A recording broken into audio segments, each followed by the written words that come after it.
This is the audio for the book The Cossacks, Cossacks, by B. Bartos-Hoppner, Hoppner. And I want to be clear about this because there's actually a classic piece called The Cossacks, written by Leo Tolstoy. And I've not heard or read that one before. I don't know how close in content they are. It might be worth exploring. Anyway, this is the version of the story The Cossacks that I am familiar with, and I always thought it was kind of an exciting book. It would make an interesting movie, I think. It was not written in English and is translated by Stella Humphries and illustrated by Victor G. Ambrus. And I don't know, it says 1963. I don't know if I want to take the time. I have pictures of all the pages, and I don't know if I want to take the time to do the processing to include them in this audio. It says it was first published in 1959, which is the year I was born, under a different title, which is foreign to me. I'm not even going to try to pronounce it, I don't think. It's kind of hard to read. And I am reading from pictures, copied pictures. So I have to enlarge it quite a bit to even see it, to read it. It says the first American edition was 1963. And it says for Christopher and Burghard, Burghard, and printed in Great Britain. And it has 27 chapters for, well, more than 281 pages. The 27th chapter starts on 281. So let's see if it tells us. And in the end, it has a chronological table of events and a postscript. So I should include those. Looks like it has 291 pages. And yeah, I don't know how much of this is similar to the Tolstoy version, but I'm going to get started on this and read it as I can, probably just one chapter at a time.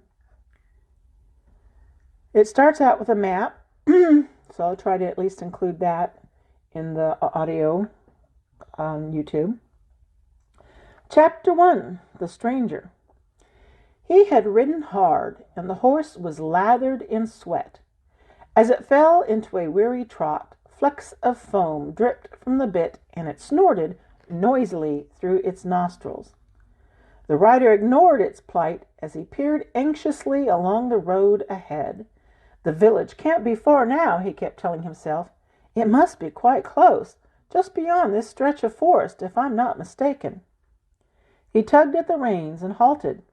Narrowing his eyes, he scrutinized the landscape like a man who has to be on his guard.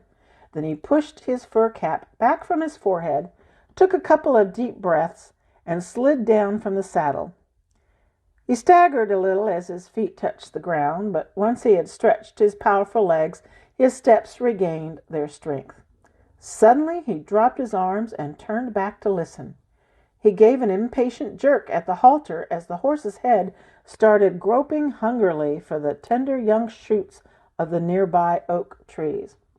With an iron grip, he secured the bridle and held the muzzle tight. "The devil take you," he hissed. "Can't you keep still for a moment?" Again the horseman strained his ears and listened, but all he could hear was the creaking of branches as the wind swayed the treetops. "Good heavens, I must be imagining things," he muttered to himself and shook his head. "All right, then, go on, eat your fill."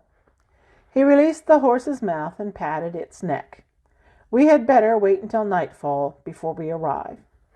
The animal reached for the leaves once more, and the horseman helped himself to a lump of bacon and some bread from the saddlebag. The floor of the forest was overgrown with moss, and he sat down on a hummock and chewed away hungrily at the food. "Why did I come here?" he mused to himself. "Why am I courting danger? But then, is there not danger wherever I go? So what does it matter? Danger. When was my life not in danger? Still, this is different. This is sticking my head straight in the hangman's noose. Oh, come, don't exaggerate, he told himself. It isn't as bad as that. After all, I'm not at the foot of the gallows yet, nor will I be either if I keep my wits about me. But why have I taken such a risk? For one simple reason. Now that the devil, and devil here is capitalized, is clamoring so urgently for my soul, I had to come back for the last time. Why don't you admit it? Death and damnation. Isn't this the place you have been yearning for all these long years? Ha! Yearning. Well, why don't you laugh? Go on, laugh, curse you, laugh. But he tightened his lips instead, and his fingers tugged at the beard on his chin. It was supper time at Vasily, Vassili, Metyanov's, Metyanov, Metyanov's house. In the outer room were the serfs, that's SERFS, the maids and the slaves, while the master of the house and his family sat in the inner living room.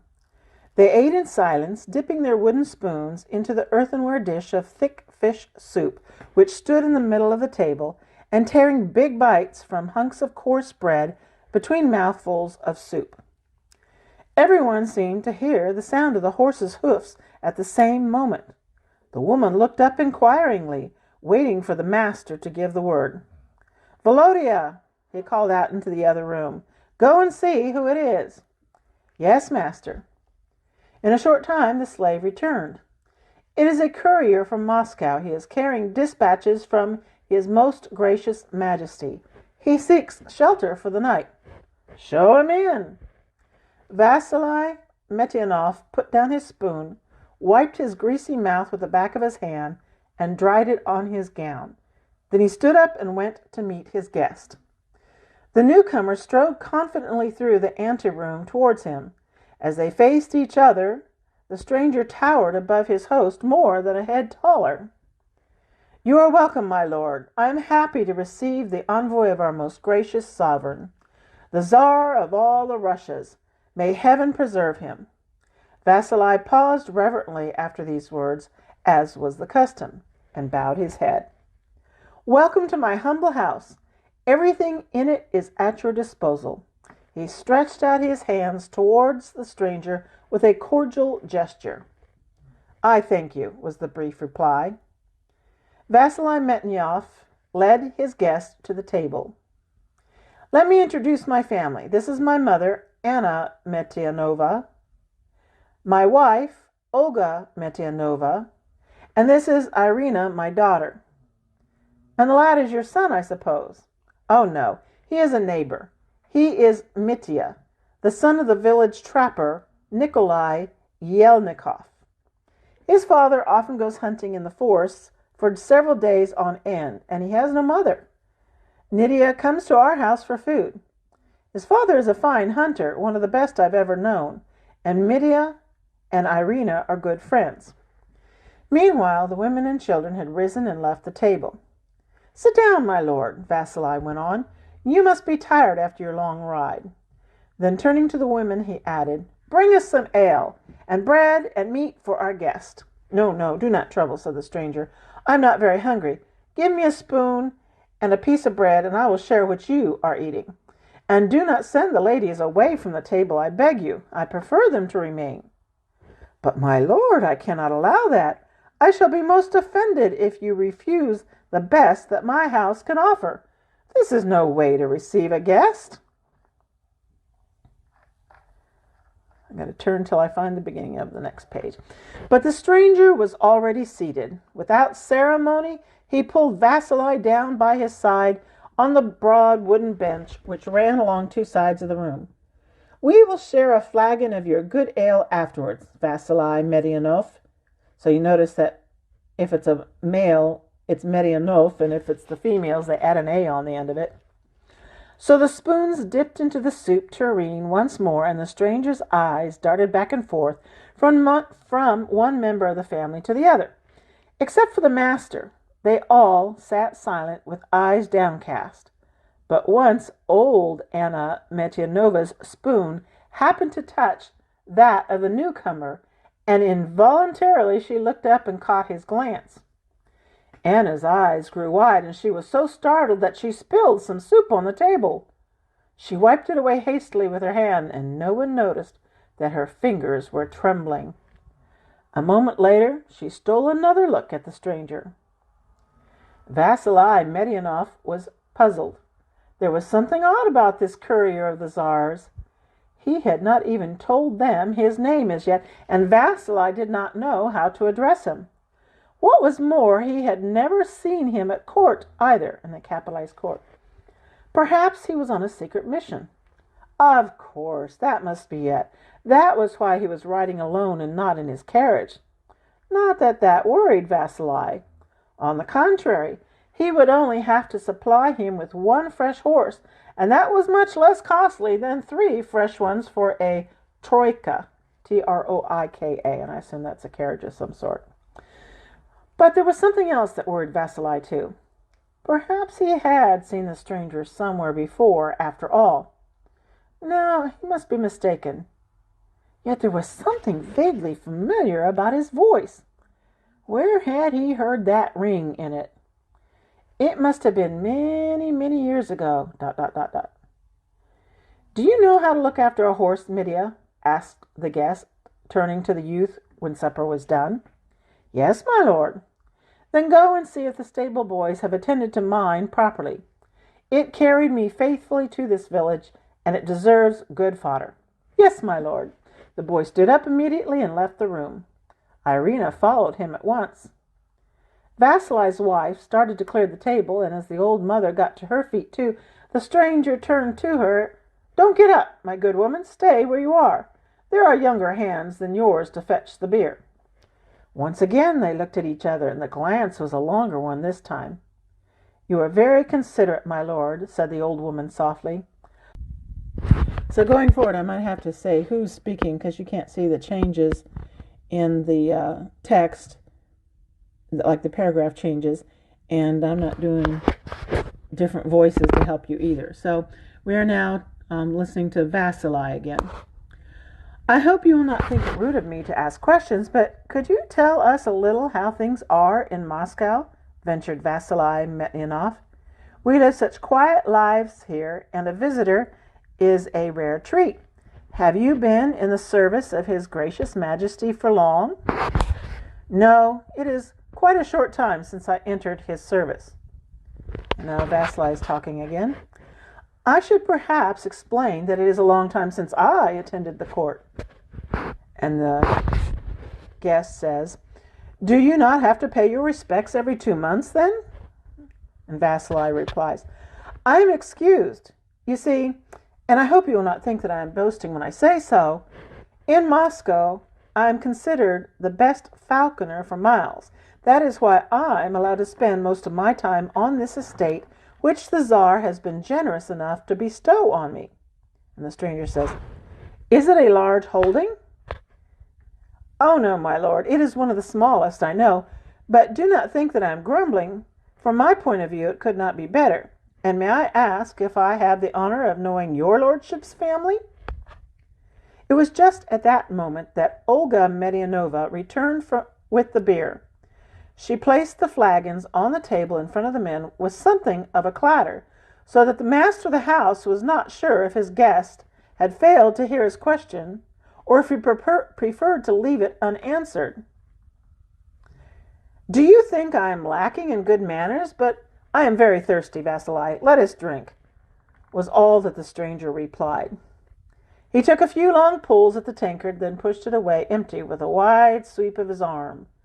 Vasily's wife filled it up again from the large pitcher. The stranger watched her closely. Or was he only daydreaming? He leaned back against the wall, and his eyes wandered over the grain of the wooden table. When he spoke again, his voice had changed completely. You were asking about my family, Vasily. It is a long, long time since I was a member of any family. It will be... ... An oppressive silence filled the room. The stranger knew that all eyes were on him. Impulsively, he leaned forward and, stretching his arms full length across the table, he looked old Anna Metianova straight in the eyes. "Tell me, Granny, tell me what my mother looked like," he said softly. Everyone seemed paralyzed. They listened to the words as if they were waiting for an echo to repeat them. Then Anna Metianova placed her skinny hands on the strong, clenched fists. "Yermak, the young master! I knew you would come back one day. I recognized you as we ate. I cannot tell you how overjoyed I am to see you again." Tears started to her eyes. She placed her head on his hands and wept soundlessly. "Yermak, my boy," she whispered once more. "Yermak, little master." Vasily Medianov could not control his emotion any longer. He jumped up, gripped his guest by the shoulders, and shook him affectionately. "Are you really Yermak? Yermak, whom I called my brother?" "Of course you are, of course. I knew it all along. There was something about you that was so familiar. But how you have changed! Why, you're grown into a giant! Why did you not tell us who you were right away? Why did you not allow us to receive you with the honor due?" "I wanted to sit among you as I always used to be one of the family again." "Olga," said Vasily, turning to his wife, "this is Yermak, the one who left us more years ago than I can count. Bring us food, woman, and something more to drink. Tell the serfs to slaughter a sheep. Fetch, ... No, no, Vasily, don't give anyone any trouble on my account. I must be on my way tomorrow, and all I want is to stay here with you for an hour or two. Just fill up my tankard again and let us talk." So Vasily's talking again. "You don't think I am going to let you run away so soon, do you? Those dispatches from the Tsar can wait another day. Now that you're home again, you shan't escape so easily." In his joy, Vasily had not noticed that the two children had come back into the room and had been standing there listening for several minutes. "Well, Mitya," asked Yermak, "how's my horse?" "It has been turned into the best meadow. If you wish, I will stay by its side and keep watch all night." Yermak laughed. "And I haven't the slightest doubt that you'd be off to your bed in 5 minutes. You can tell well enough that the beast is too tired to bolt. But I won't do you out of payment for your vigil. That's what you're after, I suppose." Yermak reached in his pocket, pulled out a coin, and tossed it across the table. Mitya's eyes lit up. But my lord," he stammered, "that's the wrong coin. It's far too much. You must have made a mistake." "Keep it, Mitya. How old are you, my lad?" "They say that I'm 14, but I think it must be 15. My father makes a notch in the door frame every year when the winter starts, because I was born at the beginning of the winter." "And now there are 14 notches, are there? But what makes you think there should be another one?" "Well, some years I have to remind father, and I think that he may have forgotten one winter when I was too small to understand. See how tall I am and how strong my arms are. I could fight a bear if my father would take me with him into the forest." Yermak laughed again and beckoned to Mitya to come over to the table. "If you are ready to tackle a bear, you must be able to down your ale like a man, too. Here, drink up, and then I shall tell you something. When I was a boy like you, Vasily and I shared a bed at night. And do you know what we talked about before we fell asleep? We used to brag to each other about how strong we were. And once, when we heard the wolves howling at the edge of the forest on a freezing winter night, Vasily said to me, 'Would you dare to fight a wolf, Yermak?' And I replied, 'Yes, of course, as long as it's not with the pack. No one stands a chance with a pack, but I'd take on a lone wolf any day of the week.'" "But wolves are cunning," replied Vasily. "They'll only meet you face to face when hunger gnaws at them. All the same, you are right. It wouldn't be too dangerous if you had a sharp spear." And now Yermak is talking about what he said. It doesn't need such courage to face a wolf if you're armed, I retorted.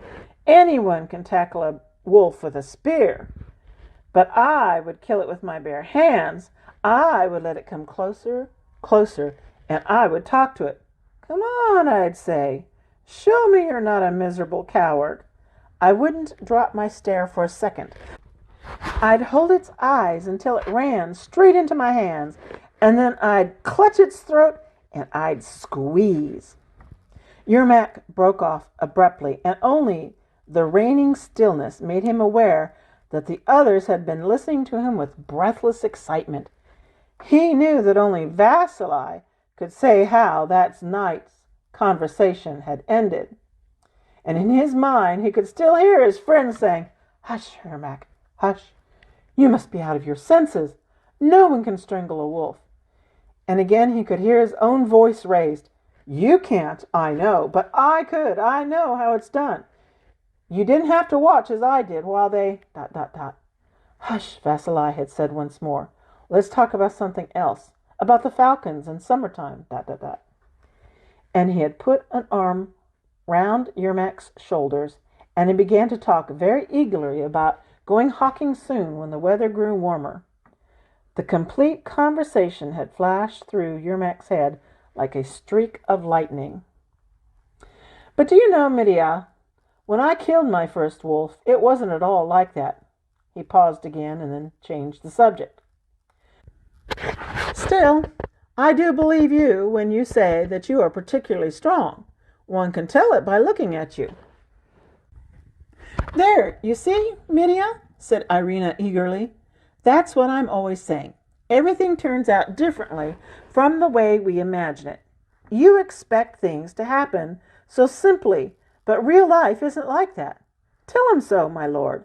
Midia is such a dreamer. He wants to go away from the village and lead a life of adventure. Even Moscow won't satisfy him, and that is a long way to travel, isn't it? You must know, for you have just come from there. Midia wants to go with his majesty and fight the Tartars, or maybe the Livonians, as there's a war against them just now, they say. Just think, my lord, he has ideas about riding by the Tsar's side and carrying his banner, as if anyone below the rank of general were allowed to do that." "How do you know all this, Irina?" I think that's Yermak saying. "My father told us, my lord. He has been to court many times, and Midia keeps pestering him to tell us all about it. That's where he gets all these silly notions which keep buzzing around his head." Yermak had to laugh at the girl's torrent of words. Now Vasili speaks.